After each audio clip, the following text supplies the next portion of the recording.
인천과 대구. 그래서 지금은 너무 힘들어하시는 분들이 많지만 또 적정한 이런 시기만 잘 잡으면 얘기하신 것처럼 그런데 투자하는 게 굉장히 또 좋은 기회가 충분히 될 수 있을 것 같고요.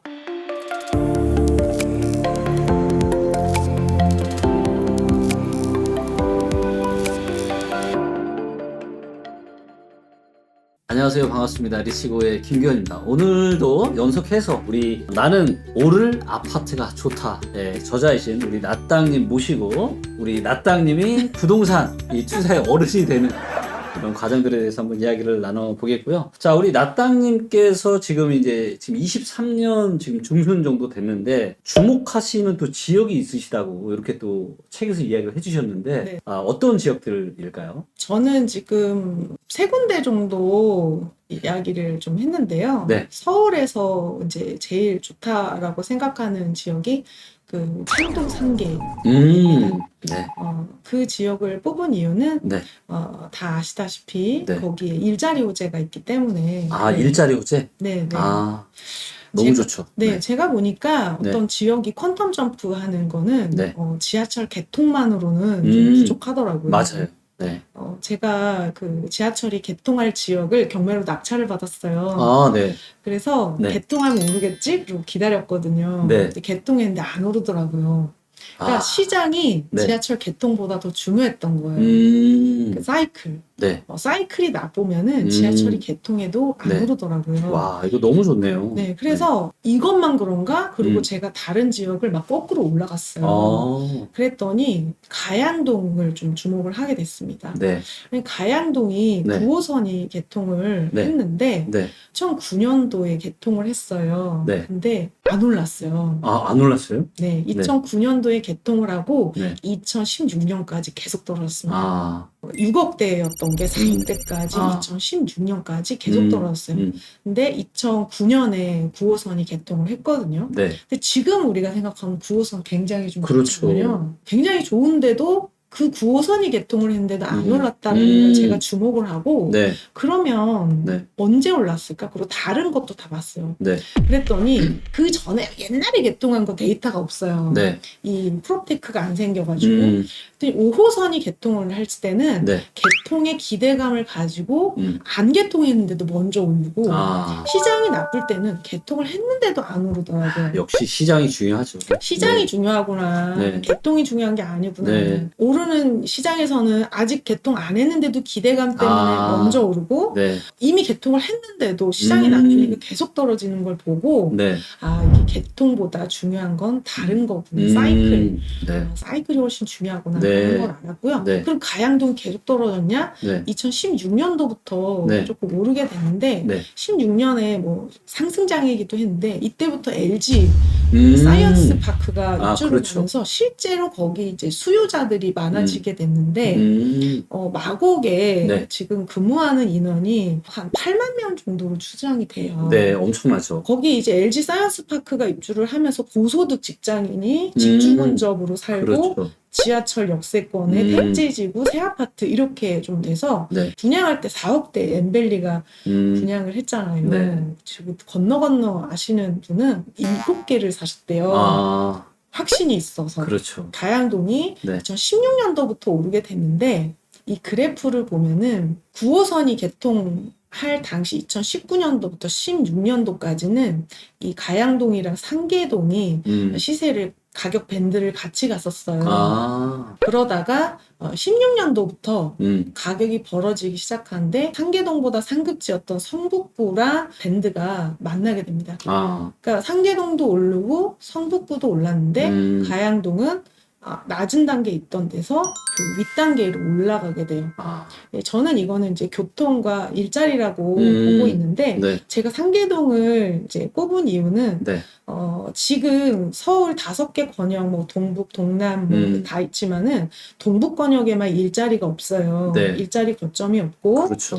그 창동 상계 고용 목표 인원이 8만 명이에요. 네.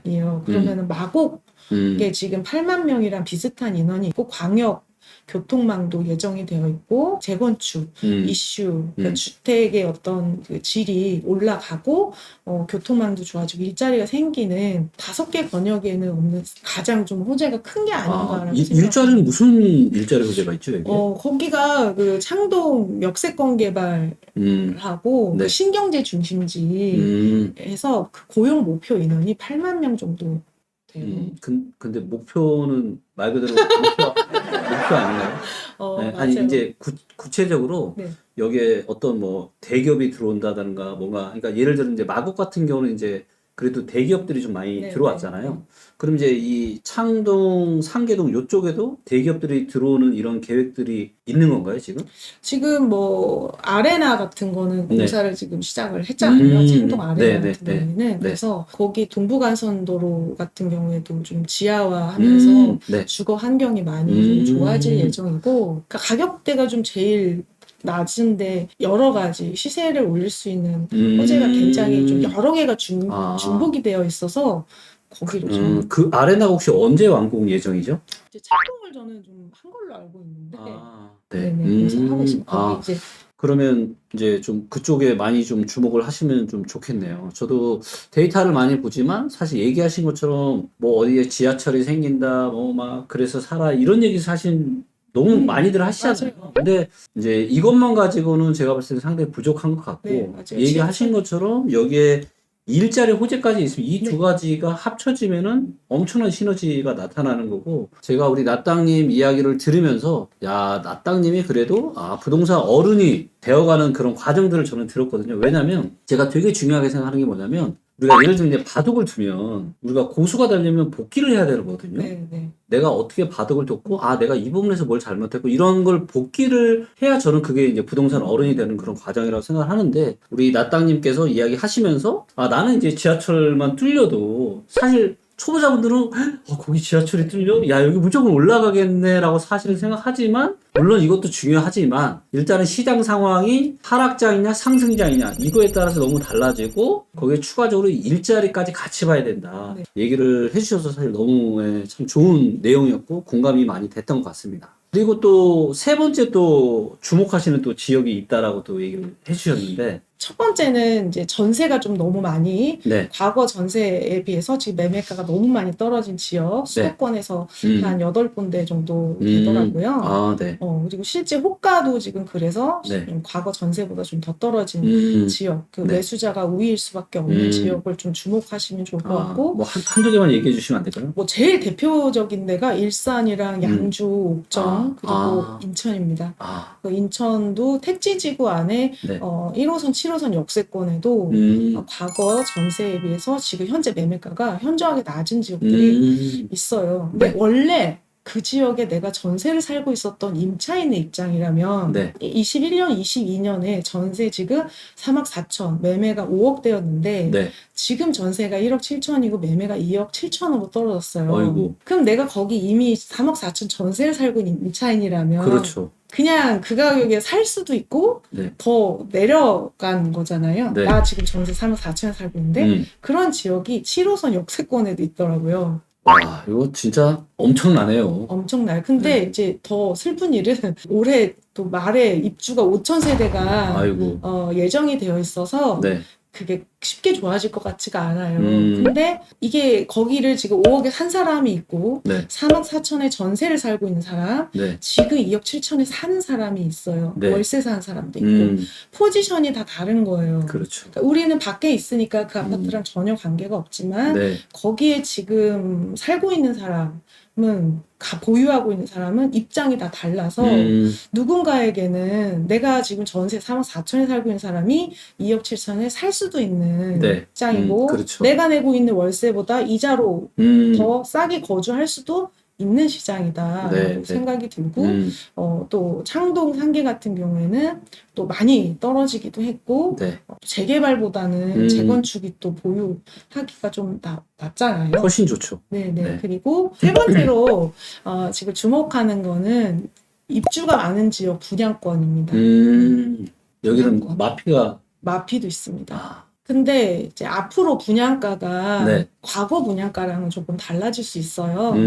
그래서 전에 좀 인플레이션이 있기 전에 네. 분양했던 예전에는 뭐 34평도 3억대에도 분양하고 그랬는데 앞으로도 그 가격에 계속 분양을 할까? 그러면은 지금 최신축이지만 과거 분양가로 분양했던 그런 단지가 좀 좋을 수 있을 것 같습니다. 그렇죠. 그러니까 이게 참 그런 게 있는 것 같아요. 이게 사실은 항상 좋은 투자 기회는 이렇게 안 좋은 지역, 네. 그렇죠? 굉장히 안 좋은 그런 지역들에서 또 앞으로 언제가 될지는 모르겠지만 굉장히 또 저는 좋은 기회가 올 거라고 좀 보고 있고, 그런 측면에서 이제 저는 지금 입주 폭탄 때문에 괴로워하는 두 지역이 있잖아요. 인천과 대구. 그래서 지금은 너무 힘들어하시는 분들이 많지만 또 적정한 이런 시기만 잘 잡으면 얘기하신 것처럼 그게 뭐 분양권이 됐건 또 전세보다 매매가가 더 많이 떨어진 지역이 됐건, 그런데 투자하는 게 굉장히 또 좋은 기회가 충분히 될 수 있을 것 같고요. 자, 그러다 보니까 이제 23년에 좋은 것도 딱 두 가지 주목해라 이렇게 또 얘기를 해주셨는데 네. 이제 뭐 부동산이 아파트만 있는 건 아니에요. 네. 그런데 제가 초보들을 만나서 얘기를 해보면은 그 어설프게 이상한 거 산 사람보다 그냥 자기가 살려고 집을 샀던 사람이 실패 확률이 좀 적더라고요. 네. 그래서 굳이 이제 아파트 투자를 하고 싶다면 23년에 네. 저는 경매와 분양권이 가장 좋다고 생각을 하고 있습니다. 네, 너무 좋네요. 저도 경매는 정말 강추합니다. 그리고 올해 뭐 하반기, 그다음에 24년, 저는 25년까지도 경매로 굉장히 좋은 물건들이 저는 많이 나올 것 같아요. 네, 준비를 지금부터 하면 그렇죠. 이렇게 1년에 하나만 좀 잘해도 되는데. 그렇죠. 1년에 하나만 잘해도 용돈벌이 이상은 충분히 되죠. 그리고 우리 나땅님, 나는 오를 아파트가 좋다. 이거 읽으면 어떻게 기본 준비는 끝나는 거죠? 그래도 이상한 걸 사지는 않으실 것 같습니다. 이 제 책을 읽으면 그래도 중간 이상, 평균 이상의 아파트를 고를 수 있다라고 자신합니다. 저는 강의를 오래 했기 때문에 사람한테 어떤 식으로 전달을 해야 전달이 잘 되는지를 잘 알고 있어요. 그래서 설명을 고루고루 했습니다. 이렇게 지역을 얘기하는 게 있고 어떤 방법을 얘기하는 게 있는데 실제로 내가 살려면은 이걸 골고루 알아야지 그렇죠. 가능해요. 그래서 맞아요. 갭으로 여러 개 살 수 있는 투자 방법을 얘기한 책은 아니고요. 한 개나 두 개 정도를 살 때 내가 내 돈으로 살 수 있는 것 중에 가장 좋은 게 뭔가라는 것을 좀 결정할 수 있게. 그렇죠. 좀 어떻게 보면은 이제 초보자분들을 위한 이제 뷔페 같은 거네요. 맞아요. 그렇죠. 예, 우리가 부동산 이런 매수나 이런 걸 할 때 고려해야 되는 여러 가지 이런 사항들이 있는데, 불인이들께서 알아야 되는 이런 기본적인 내용을 이제 요음식 조금 이렇게 지금 차려놓으신 거죠. 네. 자, 그러면 이제 경매에 대해서 이제 굉장히 또 추천도 많이 좋다라고 해주셨는데, 요새 어떻게 경매 얼마나 지금 싸게 혹시 낙찰이 되나요? 경매는 항상 누가 이제 비싸게 낙찰된다라고 하는데, 초보자들이 좋아하는 물건이 있어요. 막 몇십 명이 들어가는 물건. 이제 그런 거는 좀 싸게 낙찰이 힘들어요. 경매는 매수자들끼리 경쟁을 하는 시장이기 때문에 타인의 욕망도 고려를 해야 돼요. 내가 이 가격에 받고 싶다라는 것이 아니라 남들은 이거를 얼마를 받고 싶어 할까라는 것을 고민을 해야 됩니다. 저도 처음에 이제 종잣돈 4천만 원으로 경매를 시작을 했는데 4천만 원으로 잔금까지 칠 수 있는 물건을 해보니까 뭐 2억대 미만이에요. 근데 잘이 안 되더라고요. 이제 무서우니까 입찰가를 이렇게 높게 못 써요. 그렇죠. 그러니까 꼭 나보다 욕심이 없는 사람이 낙찰을 한다요. 그래서 맞아요. 이거 이렇게 해서 안 되겠구나 해서 저는 좀 이렇게 특수 물건을 공부를 했는데 저희 수강생분들 같은 경우에 소액으로도 단타를 치시는 분이 있어요. 지금 단타가 안 되는 시장인데 매도가 안 되는 시장인데도 단기 매도를 해서 수익을 내시는 분이 있어요. 그게 뭐냐면은 시장에 그 세그먼트를 아시는 거예요. 이 물건이 좋지가 않아요. 보면은 막 파주 이런 데인데 주변에 집이 없는 거예요. 그냥 주택이 공급이 안 돼서 내가 내놓으면 한 달 안에 팔리는 지역을 아시는 거예요. 진짜요? 그래서 이분이 4월 21일 날 잔금을 치고 5월 2일에 계약을 하셨는데 단기 매도 차익이 이제 1,500만 원, 2천만 원 정도 돼요. 와. 그러니까 저는 지금 아직도 전세 안 나가는 게 있거든요. 아, 멀쩡한데 전세가 안 나가는데 네. 이분이 낙찰받은 물건보다 제 전세 물건이 더 좋거든요. 그때도 안 나가는데 야, 이게 물건이 막 좋은 걸로만 수익을 낼 수 있는 건 아니고 경매는 어떤 틈바구니 애매한 거 있잖아요. 초보가 보기에는 어휴 이거 뭐야 이거 네. 이거 여기도 사람 살아 막 이런 아, 이런 걸로도 수익을 내는 사람이 야, 있어요. 아주 좋은 걸로도 수익을 낼 수가 있고 와, 진짜 대단하시네요. 급하면은 네. 이제 다 하는 것 같아요. 뭐 10만포 2차 같은 경우에 22년도에 네, 41평형이 네. 41억에 낙찰됐어요. 근데 잔금을 안 내신 거예요. 잔금 안 냈다고요? 네, 그래서 보증금이 그때 최저 매각 가격이 어휴. 30억이었는데 3억을 못 찾으셨어요. 날렸네요, 그냥? 네, 그런데 이게 연초에 낙찰이 얼마에 됐냐면은 그 25억에 됐어요.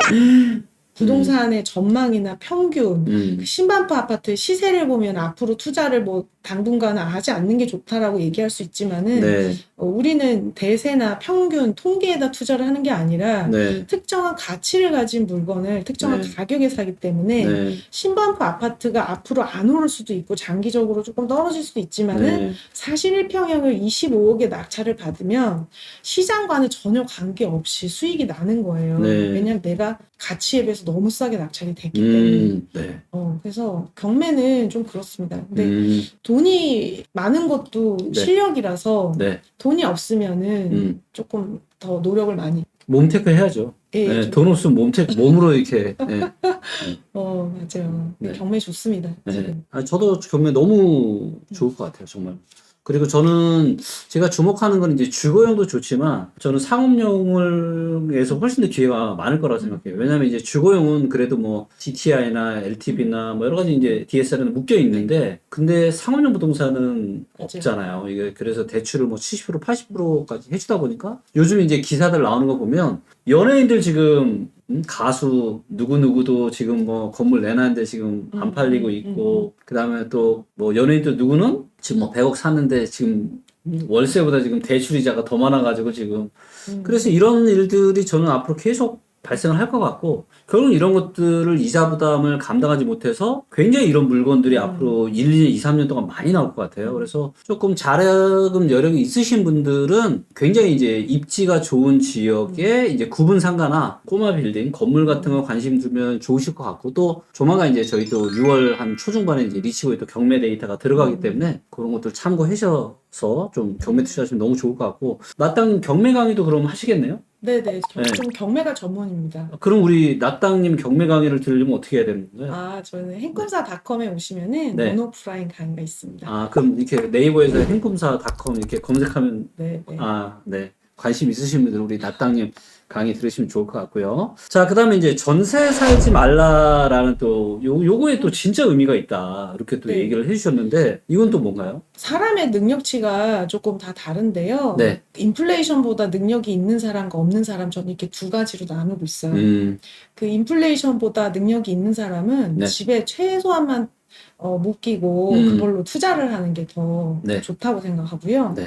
인플레이션보다 능력이 없는 사람은 자기 집에다가 깔고 비과세 받는 게 더 낫다고 생각을 합니다. 네. 그래서 전세를 살지 말라라고 하는 사람들은 네. 대부분 보면은 거주에다가 돈을 너무 깔지 말고 그걸 적극적으로 좀 투자를 하라 이런 의미예요. 네. 그 이제 적극적으로 투자를 했을 때 수익을 낼 수 있는 준비가 된 사람과 안 된 사람이 있잖아요. 네. 근데 사람들이 전세를 살면 이렇게 맡긴 돈을 그대로 찾는다고 생각하는데 네. 저가 토스뱅크에다 돈을 넣어놨는데 네. 매일 이자가 들어오더라고요. 네. 그 재미에 맨날 들어갔어요.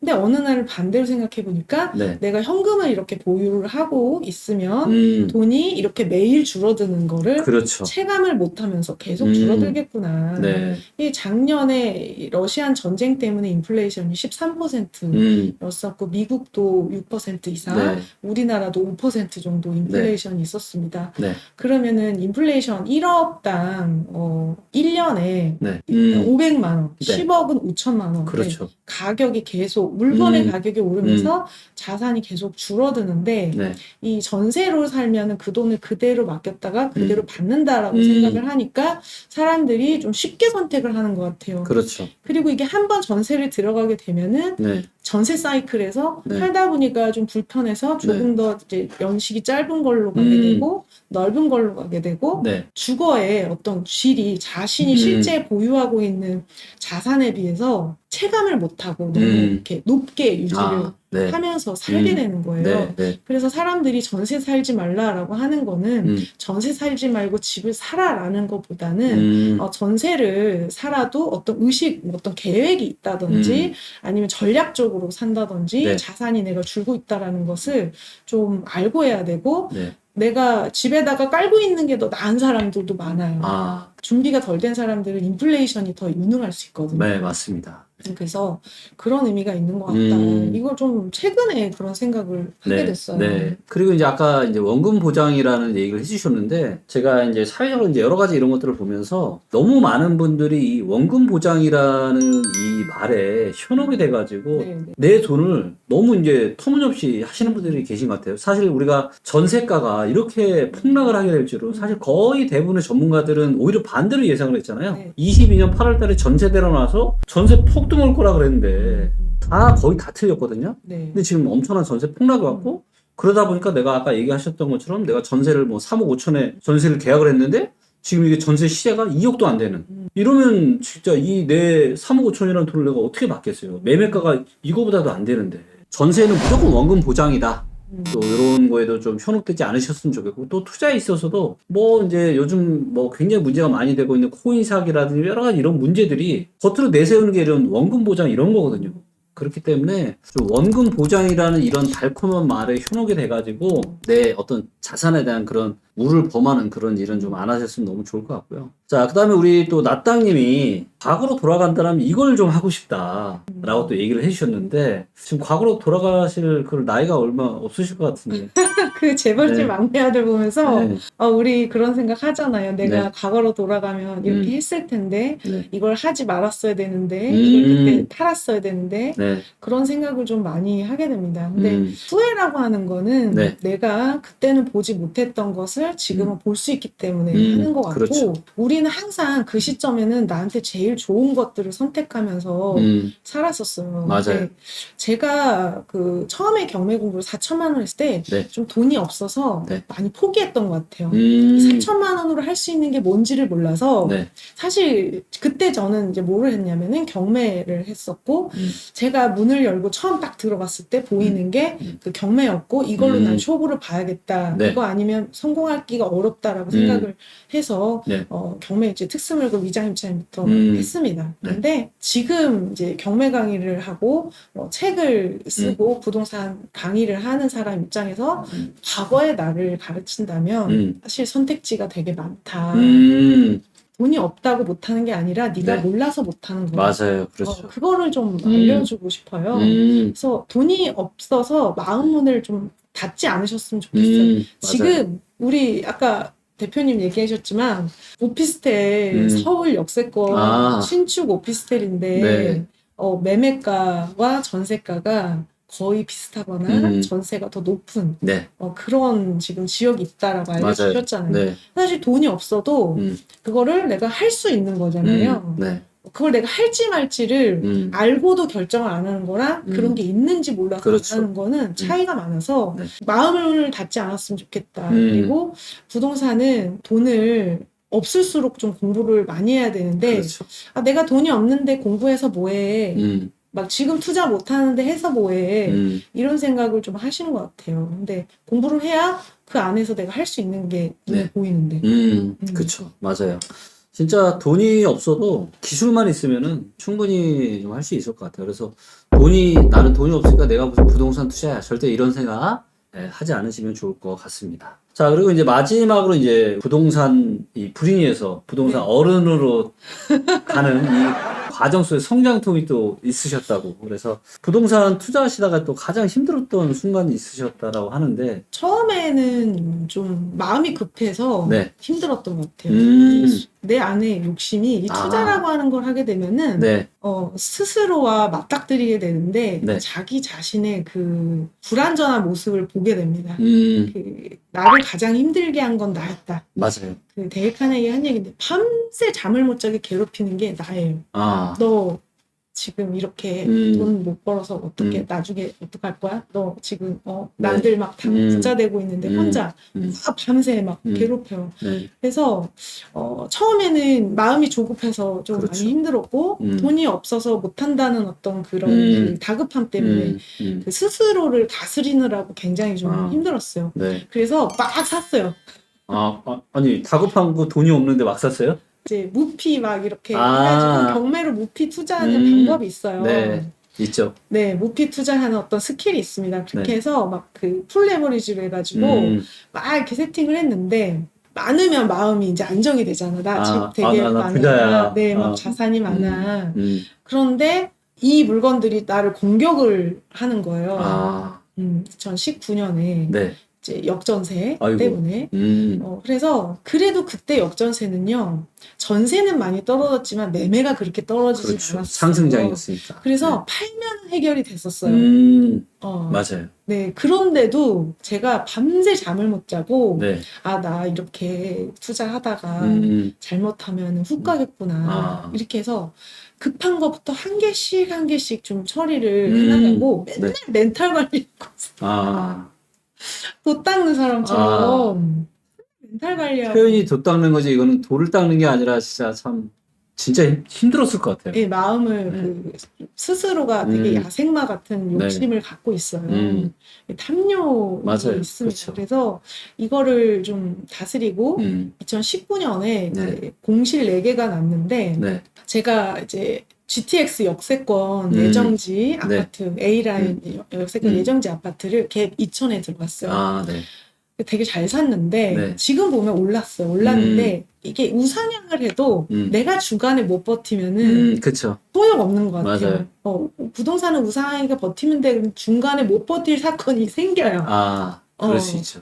그래서 제가 갭 2천에 들어갔는데 그때 당시 운정 힐스테이트 이게 입주를 하는데 5천 세대가 입주를 하는 거예요. 우와. 근데 저거는 이제 구축 아파트 연식 18년 된 거였는데 1월부터 내놨어요. 네. 만기가 12월인데 아이고. 중간에 5천 세대 입주가 있으니까 네. 1월부터 내놨는데 네. 임차인한테 물어봤더니 어때요? 집을 좀 보러 오나요? 그랬더니 한 번도 보러 온 적이 없대.